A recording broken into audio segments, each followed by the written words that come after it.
کے متعلق بتلایا تھا۔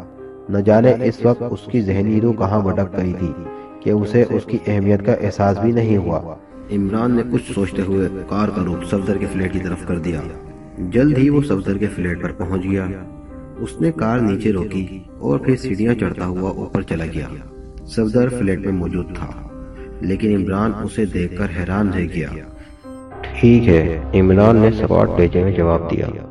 صفدر دوبارہ صوفے پر بیٹھ گیا۔ کیا بات ہے، تمہاری طبیعت تو ٹھیک ہے؟ عمران نے پوچھا۔ ہاں ٹھیک ہی ہے، صفدر نے جواب دیا۔ عمران نے ہنکارا بھرا اور پھر دونوں خاموش ہو گئے۔ میرے ساتھ آؤ، عمران نے کچھ دیر بعد صفدر سے کہا۔ کہاں چلنا ہے؟ صفدر نے پوچھا۔ جہنم میں، عمران نے جواب دیا۔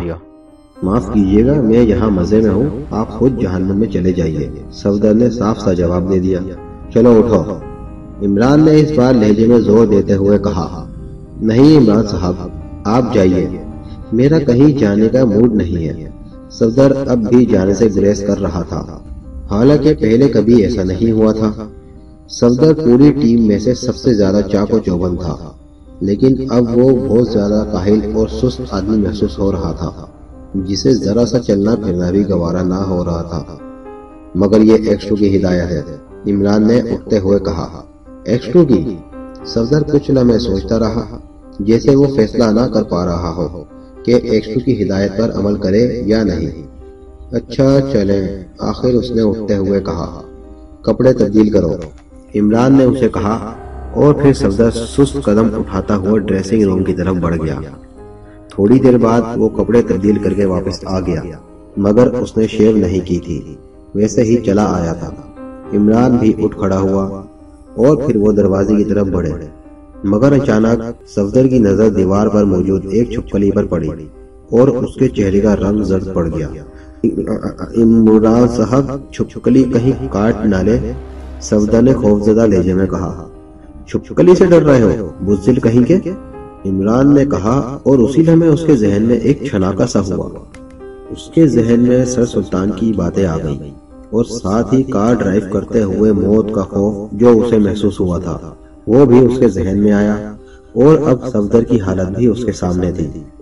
صفدر جو انتہائی بہادر اور دلیر ایجنٹ تھا، اس وقت ایک حقیر چھپکلی سے خوف کھا رہا تھا۔ صفدر، کیا تم نے ریوالور لے لیا ہے؟ عمران نے کچھ سوچتے ہوئے کہا۔ ریوالور؟ صفدر مزید خوفزدہ ہو گیا۔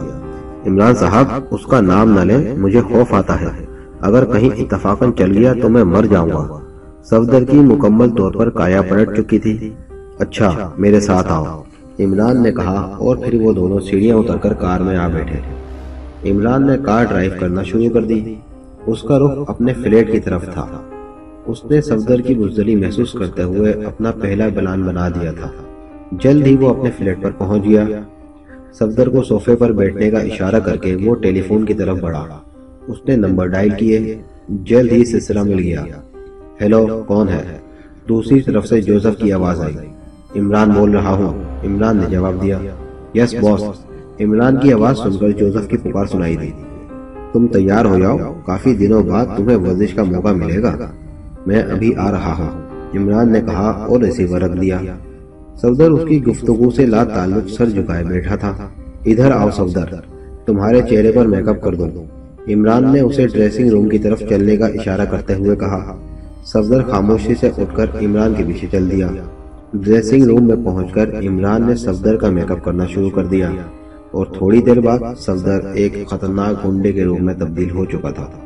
اب میرے ساتھ آؤ، عمران نے اس کے میک اپ سے مطمئن ہوتے ہوئے کہا، اور پھر وہ دونوں فلیٹ سے نیچے آئے اور دوبارہ کار میں بیٹھ گئے۔ عمران اسٹیئرنگ پر بیٹھا تھا۔ آپ کہاں جا رہے ہیں عمران صاحب؟ صفدر نے پہلی بار سوال کیا۔ ایک نہایت ضروری تجربہ کرنا ہے، عمران نے جواب دیا۔ تجربہ؟ کیسا تجربہ؟ صفدر نے چونک کر پوچھا۔ تم ابھی نہیں سمجھو گے، بعد میں تمہیں ہر چیز تفصیل سے بتلا دوں گا، عمران نے سرد لہجے میں کہا، اور صفدر خاموش ہو گیا۔ جلد ہی عمران کی کار دانش منزل کے گیٹ پر پہنچ کر رک گئی۔ عمران نے نیچے اتر کر کار بیلٹ کا بٹن دبا دیا اور چند ہی لمحوں بعد پھاٹک کھل گیا۔ سامنے جوزف کھڑا تھا۔ جوزف اس وقت باقاعدہ اپنی مخصوص وردی میں تھا۔ دونوں سائیڈوں میں لٹکے ہوئے ہولسٹروں میں ریوالور صاف نظر آ رہے تھے۔ عمران کی کار دیکھ کر اس نے پھاٹک مکمل طور پر کھول دیا۔ عمران دوبارہ ڈرائیونگ سیٹ پر بیٹھا اور پھر اس نے ایک کار پھاٹک میں داخل کر دی۔ پورچ میں کار روک کر عمران نے صفدر کو نیچے اترنے کا اشارہ کیا اور وہ دونوں نیچے اتر کر آگے پیچھے چلتے ہوئے مخصوص کمرے کی طرف بڑھے۔ جوزف بھی اس دوران پھاٹک بند کر کے واپس آ گیا۔ وہ بڑی حیرت سے صفدر کو دیکھ رہا تھا۔ مخصوص کمرے میں پہنچ کر عمران نے صفدر کو کونے میں لگے ہوئے صوفے پر بیٹھنے کے لیے کہا۔ جوزف کمرے سے باہر ہی رک گیا تھا۔ صفدر کو وہاں بٹھا کر عمران کمرے سے باہر آیا اور اس نے جوزف کو اپنے پیچھے آنے کا اشارہ کیا اور کافی دور جا کر وہ رک گیا۔ جوزف، کیا تم تیار ہو؟ عمران نے پوچھا۔ یس باس، اس وقت میں فارم میں ہوں۔ آپ کا فون ملتے ہی میں نے پوری 3 بوتلیں اکٹھی کی لی ہیں، جوزف نے مسرت بھرے لہجے میں جواب دیا۔ سنو، مخصوص کمرے میں جو گنڈا بیٹھا ہوا ہے اس کی خوب پٹائی کرنی ہے، لیکن خیال رہے کہ کوئی خطرناک چوٹ اسے نہ لگے اور وہ چاہے کچھ بھی کہتا رہے، جب تک میں اشارہ نہ کروں ہاتھ نہیں رکنا چاہیے۔ ہاں، ایک بات کا خیال رہے کہ یہ لڑائی بھڑائی اور خاص طور پر باکسنگ کا ماہر ہے، یہ نہ ہو کہ وہ الٹا تمہاری پٹائی کر دے۔ عمران نے اسے سمجھاتے ہوئے کہا۔ باس، آپ جوزف دی گریٹ کی توہین کر رہے ہیں۔ آپ حکم کریں تو مکے مار مار کر اس کی ہڈیاں توڑ دوں، جوزف نے غصے لہجے میں کہا۔ بس بس، زیادہ جوش میں آنے کی ضرورت نہیں، اور ہاں سنو، جب تک میں نہ بلاؤں تم یہیں ٹھہرو، عمران نے کہا اور پھر واپس مخصوص کمرے کی طرف بڑھ گیا۔ صفدر صوفے پر خاموش بیٹھا تھا۔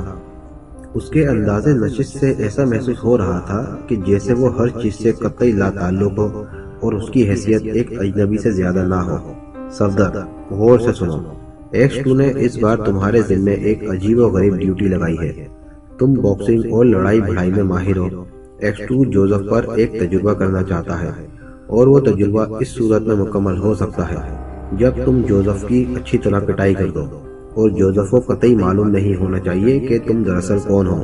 میں جوزف کو اندر بلاؤں گا اور پھر موقع ملتے ہی تم اس پر پل پڑنا، اور جب تک میں اشارہ نہ کروں اس کی خوب پٹائی ہونی چاہیے، عمران نے صفدر کو پلان سمجھاتے ہوئے کہا۔ مگر عمران صاحب، میں تو نہیں لڑ سکتا، مجھے لڑائی سے خوف آتا ہے، جوزف کا ایک مکہ میری ہڈیاں توڑ دے گا، آپ مجھے معاف کریں اور خود جوزف سے لڑنا۔ صفدر لڑائی کا نام سنتے ہی گھبرا گیا، اس کی آنکھوں سے انتہائی خوف کے آثار نمایاں تھے۔ گھبراؤ نہیں، جوزف کی پٹائی ضروری ہے اور یہ تمہارے ہی ہاتھوں ضروری ہے، ایکس 2 کا حکم ہے، اس لیے تمہیں یہ کرنا ہی پڑے گا، عمران نے اسے سمجھاتے ہوئے کہا۔ نہیں عمران صاحب، میں نہیں لڑ سکتا، مجھے لڑائی سے خوف آتا ہے، میں ایکس 2 سے معافی مانگ لوں گا۔ صفدر ابھی تک نہ لڑنے پر بضد تھا، لڑائی کے نام بھر ہی اس کا رنگ پیلا پڑ چکا تھا۔ نہیں، تمہیں لڑنا پڑے گا ورنہ ایکس 2 تمہیں گولی مار دے گا، عمران نے غصیلی لہجے میں کہا۔ گولی مار دے گا؟ صفدر ایک دم گھبرا گیا، وہ مکمل طور پر حواس باختہ ہو چکا تھا۔ ہاں، اس نے مجھے یہی کہا تھا، اور تم جانتے ہو کہ ایکس 2 اپنی ضد کا کتنا پکا ہے، عمران نے اسے مزید دھمکاتے ہوئے کہا۔ پھر مرنے سے تو بہتر یہی ہے کہ میں جوزف سے لڑ لوں۔ صفدر نے بڑے خوف کی نسبت چھوٹے خوف کو گوارا کر لیا۔ اب ٹھیک ہے، گھبراؤ مت، تم بآسانی جوزف کی پٹائی کر لو گے، عمران نے اس کی ڈھارس بندھاتے ہوئے کہا، اور پھر عمران نے دروازے سے باہر نکل کر جوزف کو کمرے میں آنے کا اشارہ کیا۔ وہ عجیب ڈرامہ مرتب کر چکا تھا، جوزف اور صفدر کی لڑائی، اور وہ بھی بنا مقصد۔ جوزف تو عمران کے اشارے کا منتظر تھا، جوش سے اس کے ہاتھوں کی مچھلیاں پھڑک رہی تھیں۔ لڑائی کا نام سنتے ہی اس کی آنکھوں میں سرخی آ گئی تھی، وہ تیر کی طرح کمرے کی طرف لپکا۔ جوزف، لو اپنا شکار سنبھالو، عمران نے جوزف سے کہا۔ ادھر صفدر بھی صوفے سے اٹھ کھڑا ہو گیا تھا، اس کے چہرے پر عجیب سی سرخی دوڑ گئی تھی۔ عمران اطمینان سے ایک طرف صوفے پر بیٹھ گیا۔ جوزف چند لمحے تو بغور صفدر کی آنکھوں میں دیکھتا رہا، اور پھر وہ بجلی کی طرح تڑپا، اور دوسرے لمحے صفدر الٹ کر کمرے کے بائیں کونے میں جا پڑا تھا، اس کے منہ سے خون نکلنے لگا تھا۔ جوزف نے بڑا بھرپور لیفٹ ہک مارا تھا۔ اب صفدر بھی ذرا تیزی سے اٹھا، اور پھر وہ قدم بقدم چلتا ہوا کمرے کے درمیان میں کھڑے جوزف کی طرف بڑھا۔ جیسے ہی صفدر قریب آیا، جوزف نے اس کی ناک پر پنچ مارنا چاہا، مگر صفدر نے تھوڑا سا پہلو بدلا اور پھر جوزف کے پیٹ پر زور سے مکہ دے مارا، مگر صفدر کے مکے کا جوزف پر رتی برابر بھی اثر نہ ہوا، اور عمران صوفے پر بیٹھا دیکھ رہا تھا کہ گو صفدر نے مکہ بڑی مہارت سے مارا تھا، مگر اس کے مکے میں جان ہی نہیں تھی۔ جوزف کے لیے صفدر کا یہ مکہ بارود میں چنگاری کے مترادف تھا۔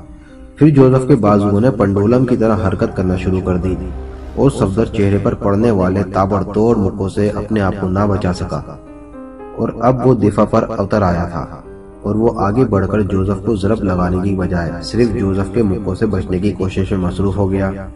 اچانک جوزف نے پوری قوت سے اس کی بائیں پسلی پر کھڑی ہتھیلی کی ضرب لگائی اور صفدر بے اختیار آگے کی طرف جھک گیا۔ دوسرے لمحے جوزف نے پوری قوت سے اس کی کن پٹی پر ایک مکہ جڑ دیا اور صفدر ایک بار پھر فرش چاٹنے پر مجبور ہو گیا۔ اس دفعہ صفدر سے اٹھا ہی نہیں گیا۔ اس نے ایک دو دفعہ اٹھنے کی کوشش کی، مگر جوزف کے بوٹ کی بھرپور ٹھوکر نے اسے دوبارہ ڈھیر کر دیا۔ آخر وہ بے حس و حرکت ہو گیا۔ جوزف اب پاگل پن کی حدوں کو چھونے لگا تھا۔ اس نے صفدر کے جسم پر ٹھوکروں کی بارش شروع کر دی۔ ٹھہرو جوزف، بس کرو، کافی ہو گئی ہے۔ عمران نے اچانک جوزف کو روک دیا اور جوزف یوں رک گیا جیسے چلتی ہوئی مشین ایک دم رک جاتی ہے۔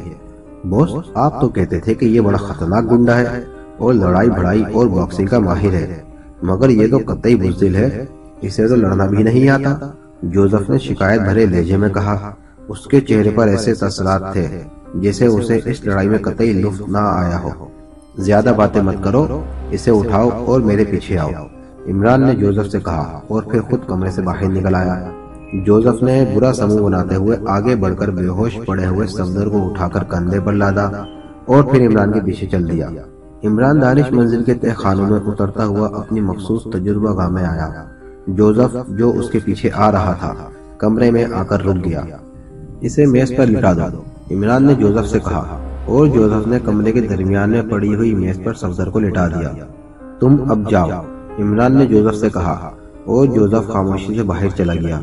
جوزف کے جانے کے بعد عمران نے تجربہ گاہ کی ایک سائیڈ میں پڑا ہوا ٹیلی فون کا ریسیور اٹھایا اور پھر اس کے نمبر ڈائل کرنے شروع کر دیے۔ جلد ہی رابطہ مل گیا۔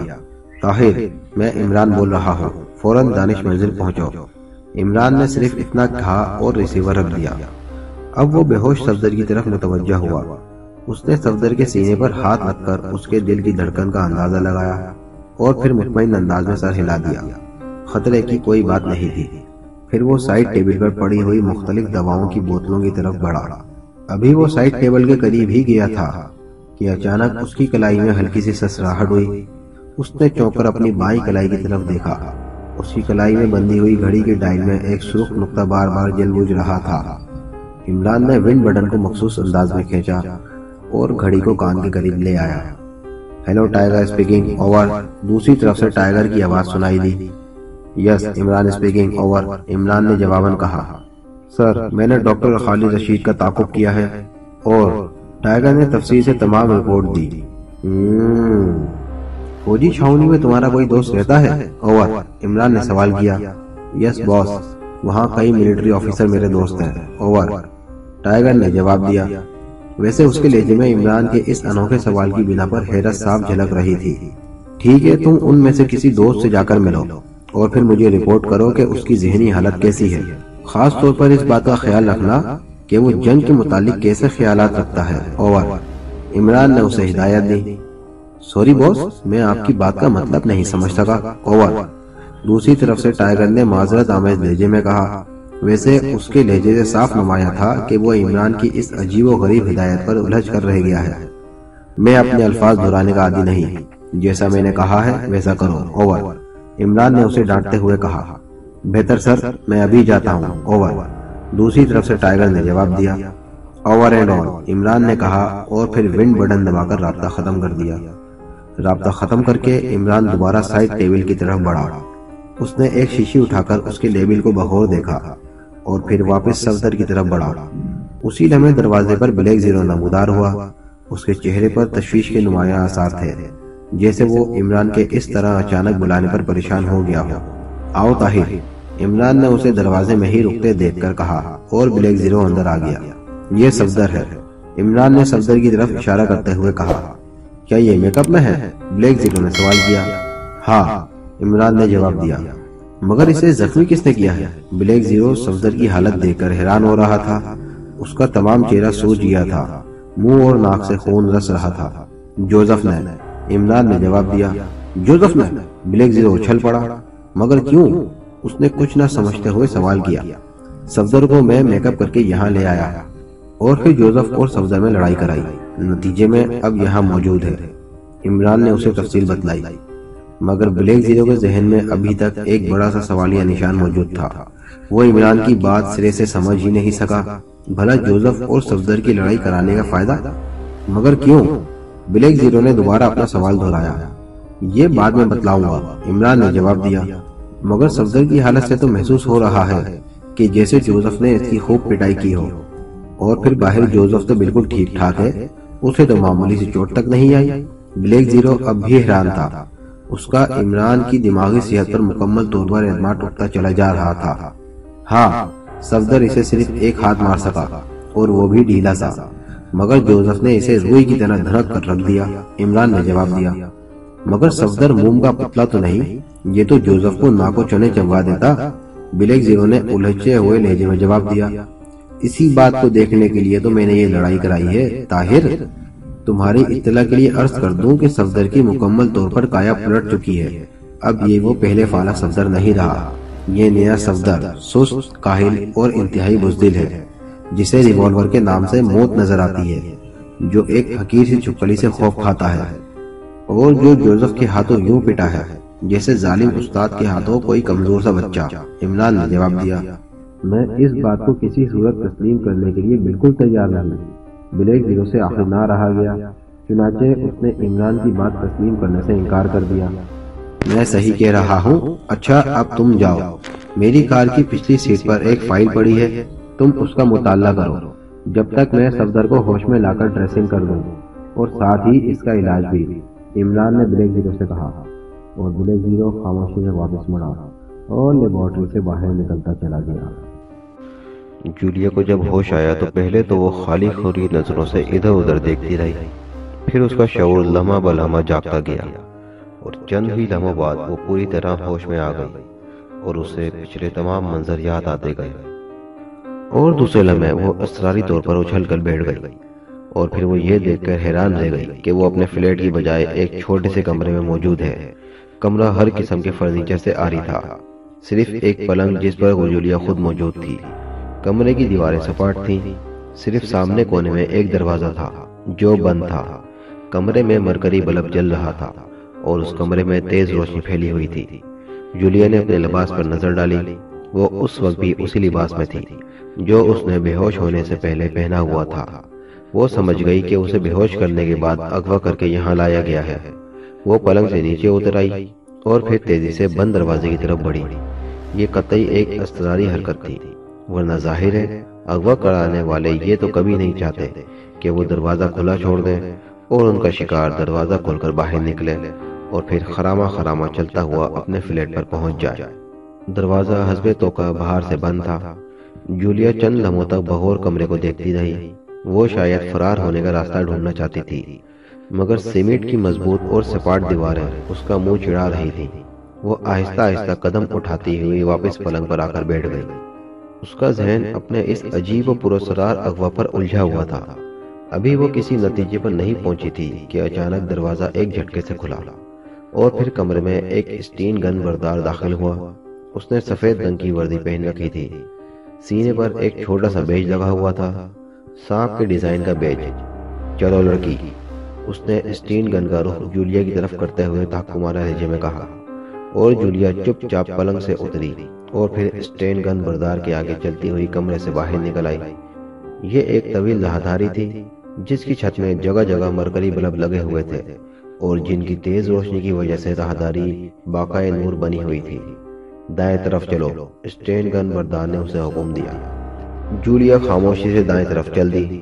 کافی دور تک راہداری میں چلتے ہوئے اسٹین گن بردار نے اسے ایک دروازے کے سامنے رکنے کے لیے کہا۔ اس پر دستک دو، اس نے جولیا کو حکم دیا، اور جولیا نے حکم کی تعمیل کرتے ہوئے دروازے پر دستک دی۔ دستک دیتے ہی دروازہ کھل گیا۔ اندر چلو، اسٹین بردار نے حکم دیا، اور جولیا اندر داخل ہو گئی۔ جولیا کے اندر داخل ہوتے ہی دروازہ کھٹکے سے بند ہو گیا۔ اسٹین گن بردار باہر ہی رہ گیا۔ دروازہ بند ہونے کی آواز سن کر جولیا بے اختیار مڑی، اور پھر دروازے کو بند پا کر اس نے ایک طویل سانس لی۔ یہ ایک خاصا بڑا کمرہ تھا، اور اس پورے کمرے کے درمیان میں صرف ایک کرسی موجود تھی۔ لڑکی اس کرسی پر بیٹھ جاؤ۔ اچانک کمرے میں ایک بھاری بھرکم آواز سنائی دی۔ جولیا نے حیرت سے ادھر ادھر دیکھا، مگر آواز کا مخرج اسے معلوم نہ ہو سکا۔ ایسا محسوس ہوتا تھا جیسے کمرے کی دیواروں کی ہر اینٹ سے آواز نکل رہی ہو۔ جولیا آہستہ آہستہ چلتی ہوئی کرسی کے قریب پہنچی اور پھر وہ ڈرتے ڈرتے کرسی پر بیٹھ گئی۔ وہ کرسی پر اس انداز سے بیٹھی تھی جیسے اسے خطرہ تھا کہ کرسی پر بیٹھتے ہی کرسی ٹوٹ جائے گی۔ اس کے کرسی پر بیٹھتے ہی اچانک کرسی کے دونوں پایوں سے لوہے کے کڑے نکلے اور گھوم کر بند ہو گئے۔ اب جولیا کی ٹانگیں کرسی کے پایوں سے جکڑ چکی تھی۔ دوسرے لمحے ایک ہلکا سا کھٹکا ہوا اور چھت سے تیز سرخ روشنی کی بوچھاڑ جولیا پر پڑنے لگی۔ جولیا اس روشنی میں نہا سی گئی اور دوسرے لمحے جولیا کو ایسے محسوس ہوا جیسے اس کے تمام جسم پر چونٹیاں سی رینگنے لگی ہوں۔ اس نے بے اختیار اپنے جسم کو کھجلانا چاہا، مگر یہ دیکھ کر اسے بے حد حیرت اور ساتھ ہی مایوسی بھی ہوئی کہ اس کے دونوں ہاتھ قطعی مفلوج ہو چکے ہیں۔ وہ پوری کوشش کے باوجود بھی انہیں حرکت نہیں دے سکتی۔ روشنی برابر اس پر پڑ رہی تھی۔ اب اس کے جسم میں آگ سی لگ گئی تھی۔ اس کا جی چاہ رہا تھا کہ وہ کپڑے اتار پھینکے، کیونکہ کپڑے اب اس کے جسم کے ساتھ لگ کر اسے بے پناہ تکلیف پہنچا رہے تھے، مگر وہ بے حس و حرکت بیٹھے رہنے پر مجبور تھی۔ تکلیف بڑھتی چلی گئی اور بے پناہ ضبط کے باوجود اس کے منہ سے بے اختیار چیخیں نکلنے لگی۔ اب اس کا جسم تنور کی طرح دہک رہا تھا۔ اسے ایسا محسوس ہو رہا تھا جیسے اس کے جسم میں آگ ہی آگ بھری ہوئی ہو۔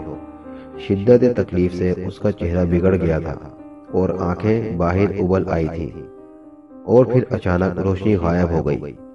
جولیا کو یوں محسوس ہوا جیسے وہ مرتی مرتی دوبارہ زندگی کی طرف لوٹ آئی ہو۔ تکلیف آہستہ آہستہ کم ہوتی چلی گئی۔ اس کے جسم میں ٹھنڈک پڑتی چلی جا رہی تھی، اور پھر اس کے دونوں ہاتھ بھی حرکت کرنے لگے اور ساتھ ہی جسم بھی۔ چند منٹوں بعد وہ بالکل ٹھیک ٹھاک تھی۔ اسے ایسا محسوس ہو رہا تھا جیسے اسے کبھی کوئی تکلیف ہوئی ہی نہ ہو۔ وہ بالکل نارمل پوزیشن میں تھی، صرف اس کی ٹانگیں کرسی سے بدستور جکڑی ہوئی تھی۔ لڑکی، اب جو میں سوال پوچھوں اس کا صحیح جواب دینا، ورنہ میرے ایک اشارے پر تمہیں اس سے لاکھ گنا زیادہ عذاب جھیلنا پڑے گا۔ آواز دوبارہ کمرے میں گونجی۔ تم کیا پوچھنا چاہتے ہو اور تمہارا مقصد کیا ہے؟ جولیا نے قدرے سخت لہجے میں جواب دیا۔ کافی دلیر ہو لڑکی، ابھی تک تمہارے ہوش ٹھکانے نہیں لگے؟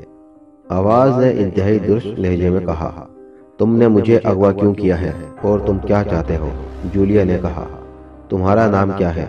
مخاطب نے بجائے سوال کے جواب دینے کے الٹا اس سے سوال کر دیا۔ تمہیں اس سے کیا مطلب؟ جولیا کو بھی غصہ آ گیا۔ دوسرے لمحے ایک بار پھر ہلکا سا کھٹکا ہوا اور جولیا ایک بار پھر اسی سرخ روشنی میں نہا گئی، مگر اس دفعہ روشنی پہلے سے زیادہ سرخ اور تیز تھی۔ چند لمحوں بعد جولیا ایک بار پھر پرانی حالت میں پہنچ گئی۔ اس نے ہونٹوں پر دانت جما دیے۔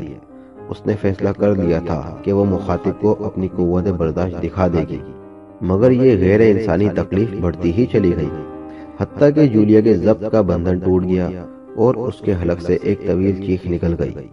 نام بتلاؤ، آواز اس کے کانوں میں آئی، مگر تکلیف اتنی شدید تھی کہ اسے نام بتلانے کا ہوش کہاں رہ گیا تھا، اور کوئی بعید نہیں کہ اسے اس شدید ترین تکلیف میں اپنا نام ہی بھول گیا ہو۔ وہ لگاتار چیخیں مارتی چلی گئی۔ پھر تکلیف کی انتہائی شدت کی بنا پر اس کے حواس نے اس کا ساتھ چھوڑ دیا اور وہ بے ہوش ہو گئی۔ اس کے بے ہوش ہوتے ہی روشنی ایک بار پھر غائب ہو گئی، اور پھر اچانک دائیں طرف کی دیوار اپنی جگہ سے کھسکی اور اس سے بننے والے خلا سے ایک نقاب پوش اندر داخل ہوا۔ اس نے گہرے سرخ رنگ کی وردی پہنی ہوئی تھی اور اس کے سینے پر ایک بڑا سانپ کنڈلی مارے بیٹھا تھا۔ یہ ایک کافی بڑا بیج تھا جو سیاہ رنگ کی کسی چمکدار دھات سے بنایا گیا تھا۔ وہ تیز تیز قدم اٹھاتا ہوا جولیا کے قریب آیا اور پھر اس نے جولیا کو بغور دیکھا، اور دوسرے لمحے اس نے کرسی کی پشت پر لگے ہوئے ایک بٹن کو دبا دیا۔ جولیا کی دونوں ٹانگیں آزاد ہو گئیں۔ اس نے دونوں ہاتھوں پر بے ہوش جولیا کو اٹھایا اور پھر اسے لیے ہوئے دوبارہ اس خلا میں چلا گیا۔ دیوار ایک بار پھر برابر ہو گئی۔ دوسری طرف ایک چھوٹا سا کمرہ تھا۔ وہ اس کمرے کے دروازے سے نکل کر سیڑھیاں چڑھتا چلا گیا۔ سیڑھیاں دروازے کے قریب ہی تھیں۔ تقریباً 20 سیڑھیاں چڑھنے کے بعد وہ ایک برآمدے میں پہنچا اور پھر برآمدے کے آخری کونے میں موجود دروازے کے سامنے جا کر رک گیا۔ کم ان، اندر سے وہی بھاری بھرکم آواز سنائی دی جو جولیا نے نیچے کمرے میں گونجتی ہوئی سنی تھی۔ جولیا کو اٹھائے ہوئے نقاب پوش کمرے کے اندر داخل ہو گیا۔ یہ ایک خاصا بڑا کمرہ تھا جس کے ایک کونے میں ایک بڑی میز کے پیچھے ایک لہیم شہیم سا شخص بیٹھا ہوا تھا۔ وہ سر سے گنجا تھا اور چہرے پر درشتی اور خباثت کے آثار صاف نمایاں تھے۔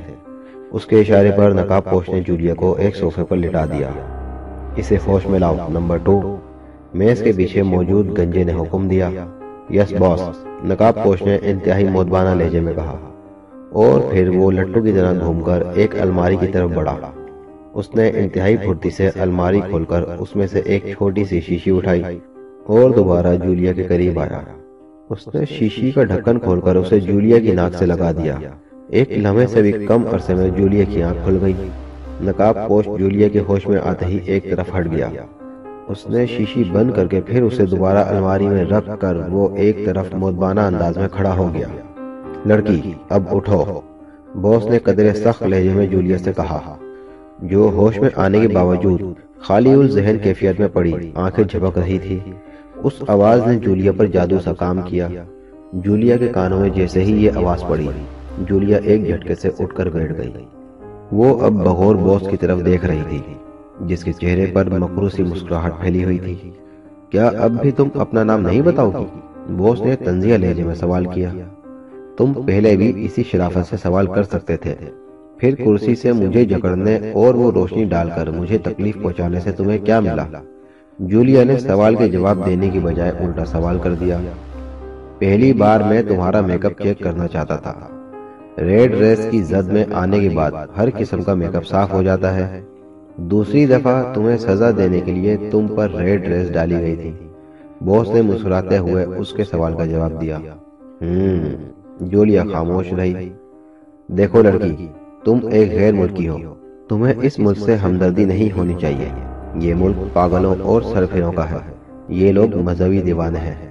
یہ بات میں تسلیم کرتا ہوں کہ یہ دنیا کی دلیر ترین اور بہادر قوموں میں سے ایک ہے، اس لیے پوری دنیا کو یہ خطرہ لاحق ہے کہ اگر یہ لوگ اپنے اختلاف بھلا کر متحد اور خوشحال ہو گئے اور انہوں نے اپنی فوجی طاقت بڑھا لی تو یہ چھوٹا سا ملک اسی دنیا کے لیے کسی بھی وقت خطرہ بن سکتا ہے، اور ہم ایسا نہیں چاہتے، اور تمہیں بھی ایسا ہی چاہنا چاہیے۔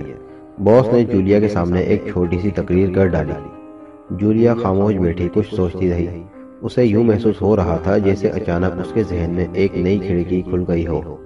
لڑکی، میری بات کا جواب دو، باس نے قدرے تحکمانہ لہجے میں جولیا سے کہا۔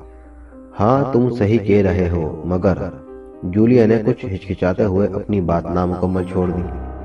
اگر مگر کی یہاں گنجائش نہیں، تم شاید سوئس ہو، اور اس ملک کے خلاف اس مشن میں دنیا کے تمام ممالک شامل ہیں۔ تمہارا ملک بھی ہمارے ساتھ ہے، اس لیے ظاہر ہے اس ملک کے باشندہ ہونے کی وجہ سے تمہارا قرض ہے کہ تم ہماری مدد کرو۔ باس نے اس کی ذہنی کایا پلٹنی شروع کر دی۔ مگر میں کیا امداد کر سکتی ہوں؟ میں ایک بے بس لڑکی ہوں۔ جولیا نے اس کے الفاظ سے متاثر ہوتے ہوئے جواب دیا، جیسے اسے اچانک احساس ہوا ہو کہ وہ اپنے اصلی وطن سے غداری کر رہی ہے اور اس مذہبی ملک میں اپنا وقت ضائع کر رہی ہے۔ ویری گڈ، تم نے واقعی صحیح سوچا ہے۔ باس میز کی سطح کو بغور دیکھ رہا تھا، اور دوسرے لمحے جولیا یہ دیکھ کر حیران نہ گئی۔ اس کے سامنے رکھی ہوئی میز کی سطح ایک اسکرین کی طرح روشن تھی، اور اس میں مختلف لکیریں بجلی کی طرح کون رہی تھیں۔ تمہارا نام؟ باس نے اس دفعہ پھر نام پوچھا۔ جولیانا فٹر واٹر، جولیا نے بڑی سعادت مندی سے جواب دیا۔ اس نے جیسے ہی جواب دیا، میز کی روشن سطح پر ایک لکیر بنتی چلی گئی۔ کیا تم سیکرٹ سروس میں کام کرتی ہو؟ اس نے دوسرا سوال کیا۔ نہیں، جولیا نے عادتاً جواب دے دیا۔ جھوٹ مت بولو جولیا، میں جھوٹ کی عبرتناک سزا دیتا ہوں۔ باس میز پر دیکھتے ہوئے بگڑ گیا۔ میں صحیح کہہ رہی ہوں، جولیا نے جواب دیا۔ تم کیا سمجھتی ہو کہ مجھے کچھ پتہ نہیں؟ تمہارے ذہن میں پیدا ہونے والا ہر ارادہ اس وقت میز کی سطح پر نظر آ رہا ہے، باس نے فخریہ لہجے میں کہا، اور جولیا ٹھٹک کر رہ گئی۔ اب سچ سچ بتلاؤ، باس نے دوبارہ نرم لہجے میں سوال کیا۔ ہاں، میں سیکرٹ سروس میں کام کرتی ہوں، جولیا نے اس بار حامی بھر دی۔ حیرت ہے، اس ملک کے لوگ انتہائی بے وقوف ہیں کہ ایک غیر ملکی کو اپنی سیکرٹ سروس کا ممبر بنا لیتے ہیں؟ باس نے بڑبڑاتے ہوئے کہا۔ اس کے الفاظ جولیا کے کانوں میں پڑ گئے اور جولیا دھیرے سے مسکرا دی۔ جی بیوقوف نہیں، بلکہ وہ ہم لوگوں کی ذہانت سے فائدہ اٹھاتے ہیں، جولیا نے مطمئن لہجے میں جواب دیا۔ ٹھیک ہے، اچھا اب تم سیکرٹ سروس کے متعلق تفصیل سے بتاؤ، میں تفصیلی معلومات چاہتا ہوں۔ باس نے اصل روپ پیش کر دیا۔ سیکرٹ سروس میں مختلف گروپ ہیں، ہر گروپ ایک دوسرے سے علیحدہ رہتا ہے اور کام کرتا ہے۔ کسی گروپ کو دوسرے گروپ کے ممبران کے متعلق علم نہیں ہوتا، ہر گروپ کا انچارج علیحدہ ہوتا ہے۔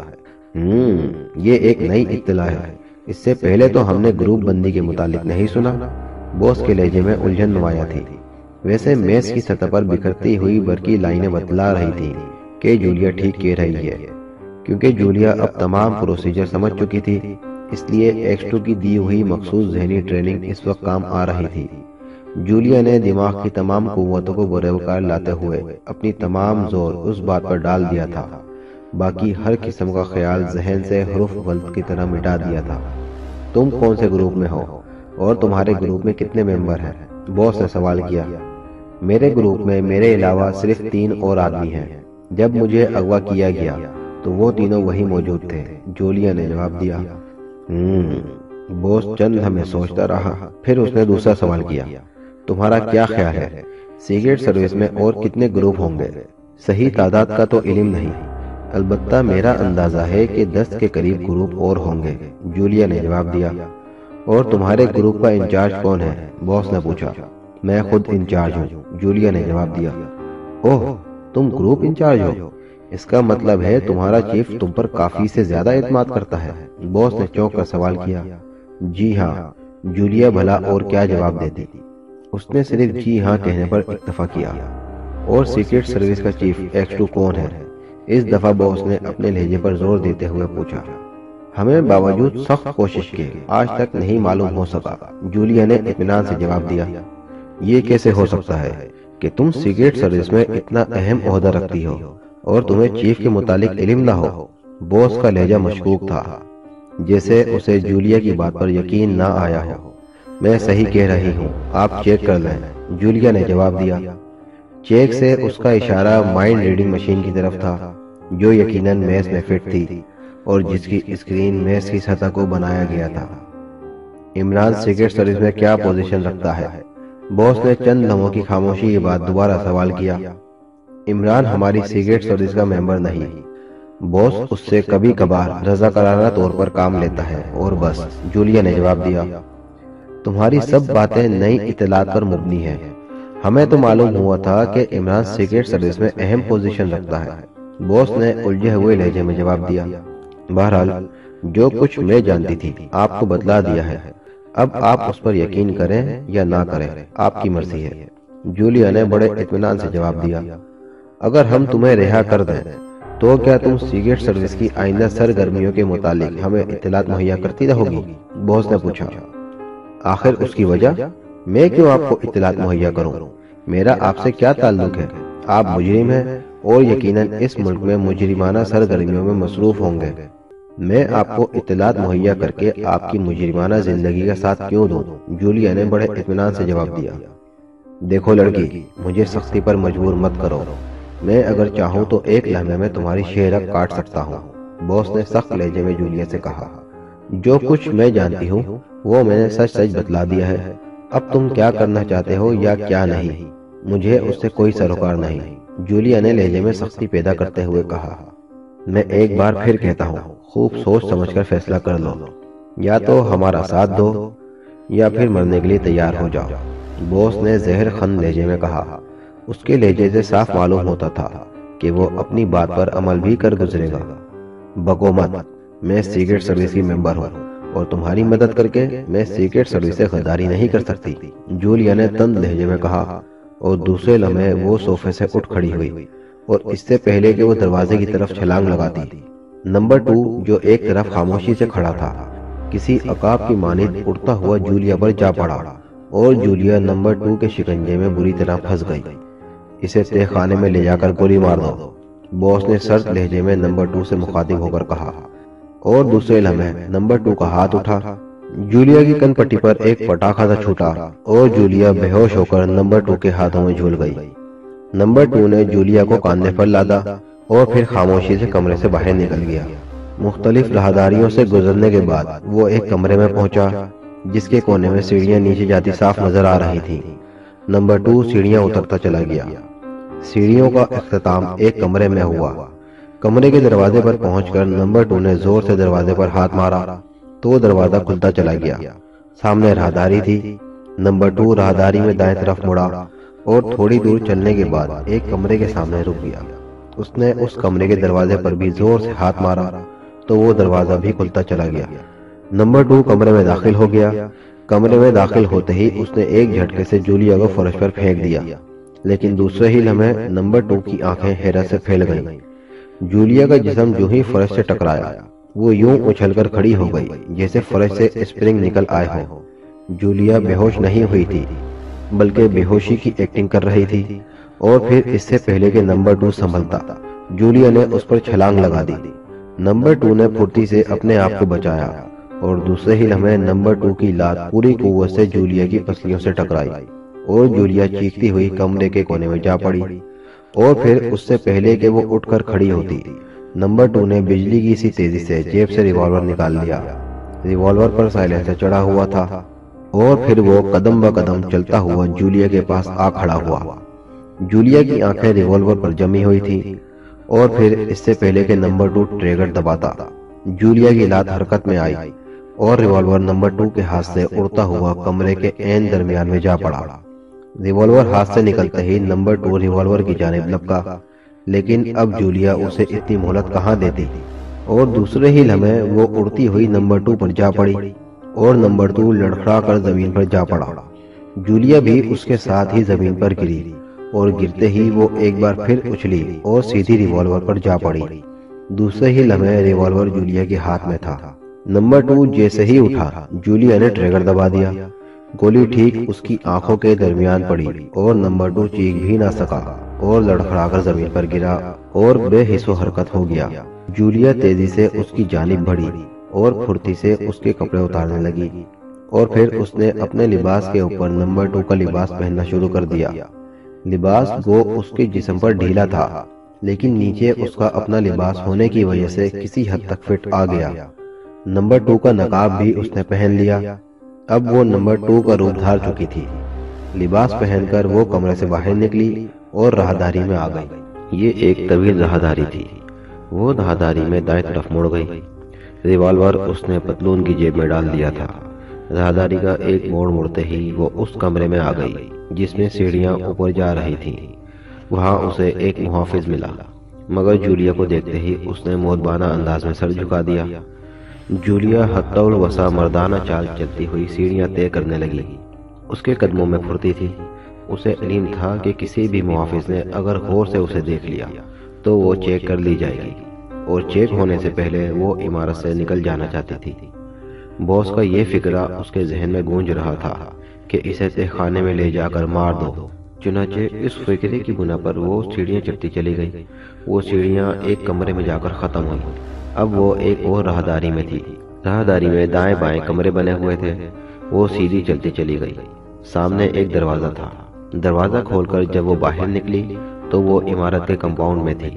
یہ ایک عظیم الشان عمارت تھی۔ کمپاؤنڈ میں خاصے اسٹین گن بردار محافظ پہرا دے رہے تھے۔ سامنے عمارت کا مین گیٹ نظر آ رہا تھا۔ یہ شکر تھا کہ اس وقت اندھیرا چھا چکا تھا۔ جولیا کو برآمدے میں دیکھتے ہی ایک محافظ تیزی سے اس کی طرف لپکا اور جولیا کا دل بے اختیار دھڑکنے لگا۔ اسے خدشہ ہوا کہ وہ چیک نہ کر لی گئی ہو، مگر محافظ اس کے قریب آ کر مودبانہ انداز میں جھک گیا تو اس کے دل کو تسلی ہوئی۔ اس نے بھرائے ہوئے لہجے میں اپنی آواز کو خاص طور پر بھاری بھرکم بناتے ہوئے محافظ سے کہا، گاڑی لے آؤ فوراً اور پھاٹک کھلواؤ۔ بہتر سر، محافظ نے ایک لمحے سوچ کر جواب دیا اور پھر وہ تیزی سے واپس مڑ گیا۔ جولیا وہیں کھڑی رہی۔ اس پر ایک ایک لمحہ گنا گزر رہا تھا۔ چند لمحوں بعد کمپاؤنڈ کے بائیں طرف بنے ہوئے گیراجوں میں سے ایک کا دروازہ کھلا اور پھر سیاہ رنگ کی گاڑی نکل کر پوچھ کی طرف بڑھی۔ جولیا پوچھ کے قریب ہی کھڑی تھی۔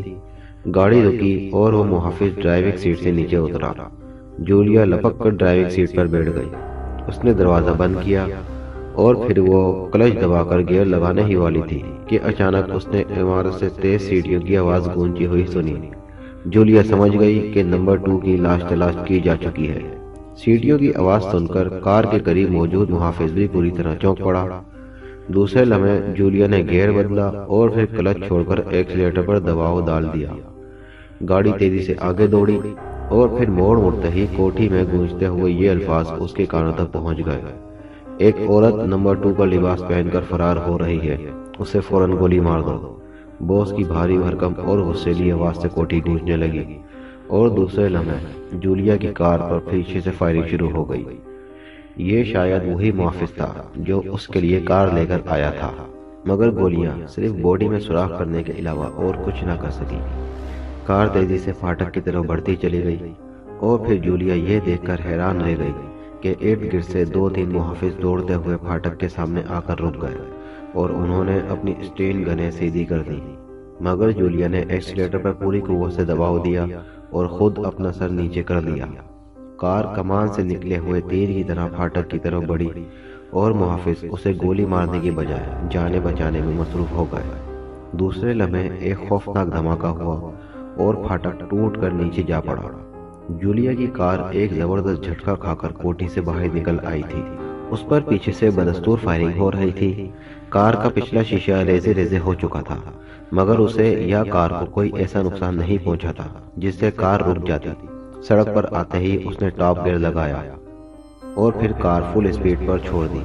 کار نئی اور خاصی طاقتور تھی۔ عمارت سے نکل کر مڑتے ہی اس نے ایک نظر عمارت پر ضرور ڈالی تھی اور پھر ارد گرد کی کوٹیاں دیکھ کر اس نے اندازہ لگا لیا تھا کہ وہ اس وقت سول لائنز میں ہے۔ کافی دور آنے کے بعد اس نے منہ پر چڑھا ہوا نقاب اتار پھینکا۔ اسے تعاقب کا خدشہ تھا اور وہ خدشہ جلد ہی پورا ہو گیا۔ اسے دور سے اپنے پیچھے ایک گاڑی کی ہیڈ لائٹس نظر آنے لگی جو کافی تیزی سے اس کے قریب آتی جا رہی تھی۔ اچانک جولیا نے ایک بائیں روڈ پر کار موڑ دی اور پھر دوسرے لمحے اس نے کار کو تیزی سے بریک لگایا اور دروازہ کھول کر نیچے چھلانگ لگا دی اور پھر وہ دوڑتی ہوئی ملاقہ کوٹھی کی پھاٹک کی طرف بڑھی۔ اسے پھاٹک کی زیلی کھڑکی کھلی ہوئی نظر آ گئی تھی۔ دوسرے لمحے وہ کھڑکی پھاند کر اندر گھس گئی اور اس نے کھڑکی اندر سے بند کر دی۔ کھڑکی سے لگی ہوئی وہ تیز تیز سانسیں لے رہی تھی۔ کوٹھی پر اندھیرا چھایا ہوا تھا۔ چوکیدار شاید کوٹھی کے عقب میں راؤنڈ لگانے گیا ہوا تھا۔ اس نے کھڑکی کی آہستہ سے کنڈی چڑھائی اور پھر تیزی سے نمبر 2 کی وردی اتار کر نزدیکی چھاڑی میں چھپا دی۔ اب وہ دوبارہ جولیا کے روپ میں تھی۔ سڑک پر اسے خاصی ہلچل محسوس ہو رہی تھی۔ اس نے کار رکنے کی آواز بھی سنی تھی۔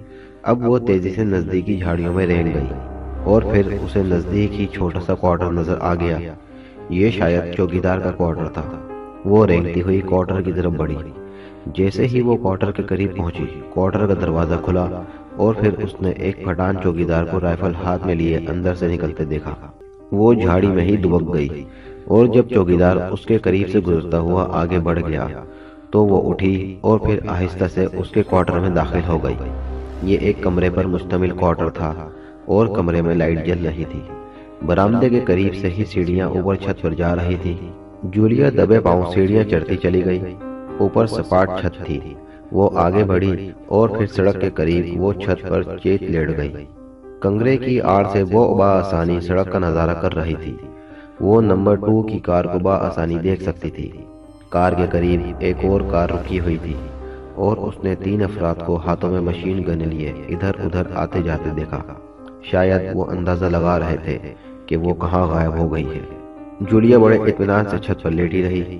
چند لمحوں بعد اس نے چوکیدار کو ان سے بات چیت کرتے دیکھا۔ پھر تھوڑی دیر بعد ان لوگوں نے مل کر آپس میں کوئی بات کی اور پھر وہ سب دونوں کاروں میں سوار ہو گئے اور کاریں واپس موڑ کر وہ آگے بڑھ گئے۔ جولیا کافی دور تک ان دونوں کی کاروں کو جاتے دیکھتی رہی اور پھر بڑے آرام سے اس نے چھت کا کنگرا پکڑ کر اپنا جسم نیچے لٹکایا اور چھلانگ لگا دی۔ ایک ہلکا سا دھماکہ ہوا اور اب وہ سڑک پر تھی۔ نیچے گرتے ہی وہ تیزی سے اٹھی اور پھر قریب ہی ایک درخت کی اوٹ میں ہو گئی۔ چند لمحوں تک سانس برابر کرنے کے بعد وہ درخت کی اوٹ سے نکلی اور پھر سامنے کی 2 کوٹھیوں کے درمیانی راستے پر چل دی۔ وہ سڑک کے راستے اس لیے نہ گئی کہ کہیں تعاقب کرنے والے آگے جا کر نہ رک گئے ہوں۔ اور ان کا پروگرام یہ نہ ہو کہ ان کو جاتا دیکھ کر وہ اپنی پناہ گاہ سے نکلے اور وہ اسے ٹریپ کر لیں۔ مختلف کوٹیوں کے پیچھے سے نکلتی ہوئی وہ ایک ٹریفک سے بھرپور سڑک پر جا نکلی۔ جلد ہی اسے ایک خالی ٹیکسی مل گئی۔ کنگ ہوٹل چلو، اس نے ٹیکسی ڈرائیور سے کہا، اور ٹیکسی چل دی۔ جولیا اس لیے اپنے فلیٹ پر نہ گئی تھی کہ وہ جانتی تھی کہ مجرم اب اس کے فلیٹ کی نگرانی کریں گے۔ کنگ ہوٹل میں ایکس2 کی طرف سے ایک کمرہ ہمیشہ کے لیے بک رہتا تھا، جس کی چابی ایک مخصوص کوڈ بتلا کر حاصل کی جا سکتی تھی۔ یہ کمرہ اس لیے تھا کہ فوری پناہ کے لیے کام دے سکے۔ جولیا کو خوشی تھی کہ وہ اپنے ہی زور پر مجرموں کے ہیڈ کوارٹر سے نکل آنے میں کامیاب ہو گئی تھی، اور واقعی یہ ایک قابل فخر کارنامہ تھا۔ یہ دن دارالحکومت کی تاریخ میں بدترین دن ثابت ہوا۔ ایک پراسرار طریقے سے دارالحکومت میں موجود افراد پر مایوسی اور دل شکستگی کا دورہ پڑا تھا۔ ہر شخص ایسا محسوس کر رہا تھا جیسے اس کا نروس بریک ڈاؤن ہو گیا ہو۔ بے شمار کاروں، بسوں، رکشہ اور دیگر مشینی سواریوں کے ایکسیڈنٹ ہوئے۔ لوگ نہ جانے کیوں بری طرح خوف زدہ ہو گئے۔ ہر شخص نامعلوم خوف میں مبتلا تھا۔ بے ضرر سے بے ضرر اور حقیر سے حقیر چیز سے بھی لوگ بری طرح خوف زدہ تھے، اور اس خوف اور دل شکستگی میں لمحہ بلمحہ اضافہ ہو رہا تھا۔ پھر دوپہر کے بعد تو بے شمار لوگوں کے شدت خوف سے ہارٹ فیل ہو گئے۔ ہر شخص انتہائی طور پر خوف زدہ تھا، مگر ہر شخص کا خوف مختلف نوعیت کا تھا۔ اپنی اپنی طبیعت کے مطابق لوگ اڑتی چڑیوں اور پرندوں سے لے کر چیونٹی تک سے خوف زدہ تھے۔ بے شمار لوگ گھروں سے باہر نکل آئے کیونکہ چھت یا دیوار گرنے کا خوف ان پر طاری تھا۔ ہجوم اور افراتفری کی وجہ سے تمام دارالحکومت کا نظام یکلک درہم برہم ہو گیا۔ سارا دن یہی حالت رہی، لیکن جیسے ہی سورج غروب ہوا، آہستہ آہستہ خوف کے یہ جذبات ختم ہو گئے، اور پھر رات گئے لوگ نارمل پوزیشن میں آ گئے۔ مگر اس دن لاکھوں آدمی افراتفری اور خوف ایکسیڈنٹ کے ہاتھوں ہلاک ہو چکے تھے۔ پورا شہر ایک ماتم خانے میں تبدیل ہو چکا تھا۔ ریڈیو سے لوگوں کو حوصلہ نہ ہارنے کی تلقین کی جا رہی تھی۔ ایسا محسوس ہو رہا تھا آج کے دن سورج نے روشنی کے ساتھ ساتھ خوف اور بزدلی کی بھی بارش کر دی ہو۔ پھر دوسرے شہروں سے امداد طلب کی گئی، اور پولیس اور امن کاروں نے ہلاک شدہ اور زخمی افراد کو راستوں اور سڑکوں سے اٹھا کر مردہ خانوں اور ہسپتالوں میں پہنچانا شروع کر دیا۔ لوگ اب اس بات پر بھی خوف زدہ تھے کہ کہیں کل کا دن بھی یہی حال لے کر نہ طلوع ہو۔ شہر میں چمگوئیاں اور افواہوں کا طوفان آیا ہوا تھا۔ ہر شخص ایک نئے رنگ سے اس مسئلے پر غور و فکر کر رہا تھا۔ جاہل لوگ اسے عذاب خداوندی سے تعبیر کر رہے تھے، جبکہ تعلیم یافتہ افراد اس کے سائنسی اور عقلی جواز تلاش کر رہے تھے۔ لیکن مسئلہ کسی کی بھی سمجھ میں نہیں آ رہا تھا، کیونکہ ایسے حالات آج سے پہلے انہوں نے دیکھے تو کجا سنے تک نہیں تھے۔ طب اور میڈیکل کی کتابوں میں ایسی کسی وبا کا ذکر تک نہیں تھا۔ لاؤڈ اسپیکروں سے مسلسل لوگوں کو پرسکون اور بے خوف رہنے کی تلقین کی جا رہی تھی۔ چنانچہ کافی رات گئے، شہر کی فضا قدرے پرسکون ہو سکی۔ پولیس اور دیگر حکام مسلسل شہر میں گشت کر رہے تھے۔ یہ ایک خطرناک ترین بحران تھا جس نے پورے دارالحکومت کی جڑوں تک کو ہلا دیا تھا۔ ایک ایسا مسئلہ جو حل ہوتا نظر نہیں آ رہا تھا۔ ٹائیگر اپنے دوست اعظم کے پاس بیٹھا گفتگو میں مصروف تھا۔ اس کا یہ دوست فوج میں کرنل کے عہدے پر فائز تھا۔ اس سے پہلے بھی ٹائیگر کی اس سے کئی بار فوجی زندگی کے بارے میں گفتگو ہو چکی تھی، اور اس نے کرنل اعظم کو ہمیشہ پرجوش اور بہادر پایا تھا۔ اس نے اکثر محسوس کیا تھا کہ کرنل اعظم دشمن کا سر کچلنے کے لیے ہر وقت تیار رہتا تھا، مگر آج تو دنیا ہی بدلی ہوئی تھی۔ کرنل اعظم اس کے سامنے ایک خوفزدہ اور بزدل آدمی کے روپ میں تھا۔ پہلے پہل تو اسے اپنے کانوں پر یقین نہ آیا، لیکن جب اس نے کرنل اعظم کو سنجیدہ پایا تو وہ خود بھی اس بات پر انتہائی سنجیدگی سے سوچنے لگا۔ کرنل اعظم اب جنگ سے خوفزدہ تھا۔ دوسرے لفظوں میں کرنل اعظم موت سے خوفزدہ تھا، اور یہ ٹائیگر کے لیے عجیب بات تھی۔ مگر اس سے پہلے تو تم نے کبھی ایسی بزدلی کی باتیں نہیں کی؟ ٹائیگر نے بڑی سنجیدگی سے سوال کیا۔ اس میں بزدلی کی کیا بات ہے؟ جان ہر ایک کو پیاری ہوتی ہے۔ ہم کوئی قربانی کے بکرے تھوڑی ہیں کہ اپنے سے 5 گنا طاقتور دشمن کے سامنے آ جائیں اور وہ ہمیں بھیڑ بکریوں کی طرح ذبح کر دے، کرنل اعظم نے جواب دیا۔ لیکن اس سے پہلے ایک جنگ تم اس دشمن کے خلاف لڑ چکے ہو، اور تم اور تمہارے ساتھیوں نے اپنے سے 5 گنا دشمن کے چھکے چھڑا دیے تھے۔ ٹائیگر نے دلیل دی۔ نہ جانے وہ کیسے دن تھے، شاید ہم پاگل تھے۔ ہمیں غلط گائیڈ کیا گیا تھا، ایک غلط جذبہ ہم میں پیدا کر کے ہمیں دشمنوں سے لڑایا گیا۔ بہرحال اب میرا تو جی چاہتا ہے کہ فوج کی نوکری چھوڑ کر پنساری کی دکان کھول لوں، ٹائیگر نے غصیلے لہجے میں اس کا فکرہ کاٹ کر کہا، اور کرنل اعظم مجوب سا ہو گیا۔ تمہارے اندر یہ بزدلی کب پیدا ہوئی کہ تم دشمن کے سامنے حقیر ہو؟ ٹائیگر نے پوچھا۔ چند دن پہلے تک تو ایسی کوئی بات نہیں تھی، ہم نے کبھی اس پہلو پر سوچا ہی نہ تھا، مگر اب پوری چھاؤنی اسی پہلو پر سوچ رہی ہے، یہ کرنل اعظم نے جواب دیا۔ اگر میں یہ کہوں کہ تمہاری یہ سوچ غلط ہے تو تمہارا کیا جواب ہوگا؟ ٹائیگر نے سوال کیا۔ میں یہ کہوں گا کہ تم غلط سوچ رہے ہو، کرنل اعظم نے بغیر جھجک کے جواب دیا۔ چھاؤنی میں ہونے والا کوئی خاص واقعہ جو اس مسئلے پر روشنی ڈال سکے؟ ٹائیگر نے سوال کیا۔ کرنل اعظم چند لمحوں تک سوچتا رہا، پھر اس نے واٹر کلیننگ پلانٹ کا واقعہ اسے بتلایا۔ ٹائیگر یہ واقعہ سن کر اچھل پڑا۔ کرنل اعظم، میں تمہیں ایک مشورہ دوں، آج سے تم پانی ابال کر پینا۔ میرا اندازہ ہے کہ پانی میں کچھ ملایا گیا ہے جس کے یہ نتائج تم پر مرتب ہو چکے ہیں۔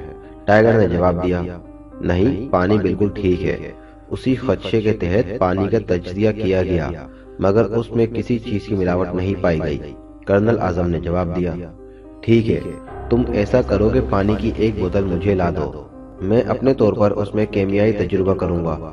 ٹائیگر نے بڑی سنجیدگی سے کہا، چھوڑو دوست، کس چکر میں پڑ گئے ہو؟ مجھے کوئی بیماری تو نہیں لگ گئی کہ پانی میں اس کے جراثیم ہوں گے؟ کرنل اعظم نے بات ٹالتے ہوئے کہا، نہیں، تم مجھے پانی کی ایک بوتل لا دو، ٹائیگر نے اپنی بات پر زور دیتے ہوئے کہا۔ اچھا، اگر تم بضد ہو تو میں لا دیتا ہوں، کرنل اعظم نے اٹھتے ہوئے کہا، اور پھر چند لمحوں بعد کرنل اعظم اندر سے پانی کی ایک بوتل لے آیا۔ یہ لو، اور اپنے تجربے کے نتائج سے مجھے بھی آگاہ کرنا، کرنل اعظم نے ہنستے ہوئے کہا، جیسے وہ ٹائیگر کا مذاق اڑا رہا ہو۔ اچھا، مجھے اجازت دیجیے، میں پھر حاضر ہوں گا، ٹائیگر نے پانی کی بوتل اٹھاتے ہوئے کہا۔ اوکے، خدا حافظ، کرنل اعظم نے کہا، اور پھر ٹائیگر بوتل ہاتھ میں پکڑے ان کے کاٹیج سے باہر آ گیا۔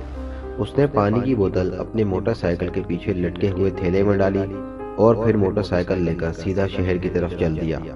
شہر میں داخل ہوتے ہی اسے اچانک ڈاکٹر کے چپڑاسی کا خیال آیا، چنانچہ اس نے موٹر سائیکل کا رخ سرکلر روڈ کی طرف موڑ دیا۔ جلد ہی وہ ڈاکٹر خالد رشید کے مکتب کے قریب پہنچ چکا تھا۔ اس نے موٹر سائیکل اسٹینڈ کی اور پھر دکان کے اندر داخل ہو گیا۔ سامنے ہی چپڑاسی اسٹول پر بیٹھا تھا۔ ٹائیگر کو اندر داخل ہوتے دیکھ کر اٹھ کھڑا ہوا۔ ڈاکٹر صاحب ہیں؟ ٹائیگر نے پوچھا۔ نہیں، وہ آج صبح سے مطلب ہی نہیں آیا، چپڑاسی نے کہا۔ تم نے مطلب کی کوئی بات سنی؟ ٹائیگر نے مسکراتے ہوئے چپڑاسی سے پوچھا، اور پہلے تو چپڑاسی نے خوشامدی انداز میں دانت نکال دیے اور پھر ٹائیگر کے چہرے پر سختی کے آثار دیکھ کر سنجیدہ ہو گیا۔ جناب، کل ڈاکٹر صاحب کسی کو فون کر رہے تھے، اس سے ایک بات میرے خیال میں آپ کے مطلب کی ہو سکتی ہے۔ چپڑاسی اب کافی ہوشیار ہو چکا تھا۔ بتلاؤ، مگر ذرا جلدی، میرے پاس وقت بہت کم ہے، ٹائیگر نے سرد لہجے میں کہا۔ ڈاکٹر صاحب کہہ رہے تھے کہ کل دارالحکومت پر تجربہ کرنا ہے، شدید ترین خوف کا تجربہ، اور اس سلسلے میں ڈاکٹر صاحب نے واٹر سپلائی ٹینک کے متعلق بھی بات کر رہے تھے، چپڑاسی نے اسے بتلایا۔ ٹائیگر اس کی اطلاع پر چونک پڑا۔ چند لمحوں تک وہ سوچتا رہا، پھر اس نے پوچھا، وہ کسی کو کہہ رہے تھے یا کسی کے جواب میں گفتگو کر رہے تھے؟ نہیں جناب، کسی کے جواب میں بات کر رہے تھے، کوئی باس ہے، اس سے گفتگو کر رہے تھے، چپڑاسی نے جواب دیا۔ اور کچھ؟ ٹائیگر نے پوچھا۔ جی نہیں، اور تو ایسی کوئی بات نہیں، بس یہی ایک بات تھی جس کا تعلق اس دکان سے نہیں تھا۔ ڈاکٹر صاحب کی رہائش گاہ کہاں ہے؟ ٹائیگر نے سوال کیا۔ مجھے علم نہیں، اور نہ ہی ڈاکٹر صاحب نے کبھی بتلایا ہے، چپڑاسی نے جواب دیا۔ ٹائیگر چند لمحے سوچتا رہا، اور اس نے پھر جیب میں سے ہاتھ ڈال کر چند نوٹ نکالے اور چپڑاسی کے ہاتھ میں تھما کر دکان سے باہر نکل آیا۔ وہ جلد از جلد عمران کو پہنچنا چاہتا تھا۔ اعلیٰ حکام کی ہنگامی میٹنگ ایوان صدر میں جاری تھی۔ عمران بھی بطور ایکس2 میٹنگ میں شامل تھا۔ صدر مملکت خود اس میٹنگ میں صدارت کر رہے تھے۔ میٹنگ میں آج کے بحران پر گرما گرم بحث جاری تھی۔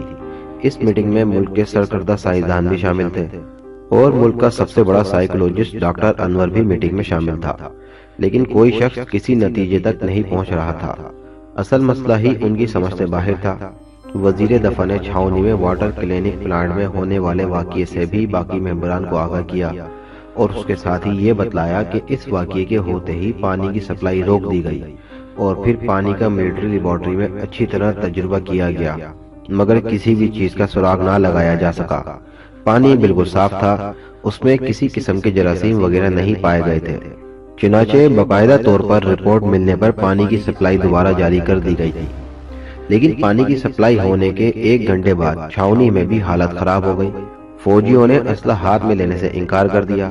اسلحے کو دیکھتے ہی خوف سے ان کے پسینے چھوٹنے لگ جاتے تھے۔ صرف 1 دن میں کمانڈر کے پاس ہزاروں آفیسرز اور سپاہیوں کے استعفے پہنچ گئے۔ وہ سب لوگ فوج کی نوکری چھوڑنا چاہتے تھے۔ چنانچہ یہی وجہ تھی کہ شہر میں زبردست بحران کے باوجود فوج کو طلب نہیں کیا گیا تھا، کیونکہ فوجیوں کی اپنی حالت بھی شہریوں سے کم نہیں تھی۔ آخر ہم کیا کریں؟ اس تمام واقعے کی کوئی نہ کوئی وجہ تو ضرور ہوگی۔ اگر ہم نے فوری طور پر اس کا حل نہ نکالا تو پورا ملک تباہ و برباد ہو جائے گا۔ صدر مملکت نے جھنجھلا کر جواب دیا۔ تمام ممبران خاموش ہو گئے۔ آخر صدر مملکت نے ایکس-2 کی طرف دیکھا۔ مسٹر ایکس-2، آپ کی کیا رائے ہے؟ صدر مملکت اب براہ راست ایکس-2 سے مخاطب ہوئے، جو اب تک خاموش بیٹھا تمام ممبران کی باتیں سن رہا تھا۔ میں ڈاکٹر انور کی رائے سننا چاہتا ہوں۔ ایکس-2 نے ڈاکٹر انور کی طرف دیکھتے ہوئے کہا۔ صدر مملکت، خوف ایک فطری جذبہ ہے جو تھوڑا بہت ہر انسان میں پایا جاتا ہے۔ یہ کوئی ایسی بیماری نہیں جسے کسی بھی ذریعے سے پیدا کیا جا سکے۔ یہ ایک فطری امر ہے۔ آج کے بحران اور فوجی چھاؤنی کے متعلق رپورٹ کے بعد میں اس نتیجے پر پہنچا ہوں کہ پراسرار طریقے پر ہمارے شہریوں اور فوجیوں میں خوف کا جذبہ اپنی شدت پر پہنچ گیا ہے۔ اس کی وجوہات کیا ہیں؟ یہ نہ ہی سائیکولوجی بتا سکتی ہے اور نہ ہی میڈیکل سائنس۔ صرف میرا ایک اندازہ ہے اور وہ یہ کہ دارالحکومت کی آب و ہوا میں اچانک کوئی ایسی تبدیلی آ گئی ہے یا پیدا کر دی گئی ہے جس کے نتیجے میں یہ حالات سامنے آئے ہیں، مگر اس تبدیلی کا کھوج لگانا چند گھنٹوں یا چند دنوں میں ممکن نہیں۔ اس کے لیے باقاعدہ طور پر تحقیقات کی جائے۔ ڈاکٹر انور نے تفصیل سے اپنی رائے بتلائی اور پھر بیٹھ گئے۔ ہو سکتا ہے ڈاکٹر انور کہ آب و ہوا میں دانستہ طور پر یہ تبدیلی پیدا کر دی گئی ہو؟ ایکس-2 نے سوال کیا۔ نہیں جناب، میرے خیال میں یہ ناممکن ہے، ڈاکٹر انور نے جواب دیا۔ کیوں؟ جب آپ اپنے آپ کو کسی دوسری شخصیت کے روپ میں تبدیل کر سکتے ہیں تو آب و ہوا میں تبدیلی کیوں نہیں ہو سکتی؟ ایکس-2 نے پراسرار لہجے میں کہا اور دوسرے لمحے اس نے ریوالور نکال کر ڈاکٹر انور پر تان دیا۔ تمام ممبر حیرت زدہ ہو گئے۔ ڈاکٹر انور بھوکلا کر کھڑا ہو گیا۔ خبردار ڈاکٹر انور، اگر آپ نے معمولی سی بھی حرکت کی تو میرا ریوالور خاموش نہیں رہے گا، ایکس-2 نے چیتے کی طرح گھراتے ہوئے کہا، اور پھر اس کے اشارے پر سیکیورٹی گارڈز نے ڈاکٹر انور کو گھیر لیا۔ کیا بات ہے مسٹر ایکس-2، یہ آپ کیا کر رہے ہیں؟ ڈاکٹر انور ہمارے ملک کے مایہ ناز اور قابل فخر سائیکولوجسٹ ہیں، صدر مملکت نے بھی حیرت بھرے لہجے میں کہا۔ جی ہاں، میں تسلیم کرتا ہوں، مگر یہ ڈاکٹر انور نہیں ہے بلکہ ڈاکٹر انور کے روپ میں مجرموں کا آدمی ہے، ایکس-2 نے جواب دیا، اور اس کے اس انکشاف پر تمام ممبر حیرت سے اچھل پڑے۔ اس کا میک اپ صاف کیا جائے، ایکس-2 نے سیکیورٹی گارڈز کے ایک آفیسر سے کہا۔ اسی لمحے ڈاکٹر انور کے چہرے پر تشخیص کے آثار نمایاں ہوئے اور پھر اس کی حالت بدلنے لگی۔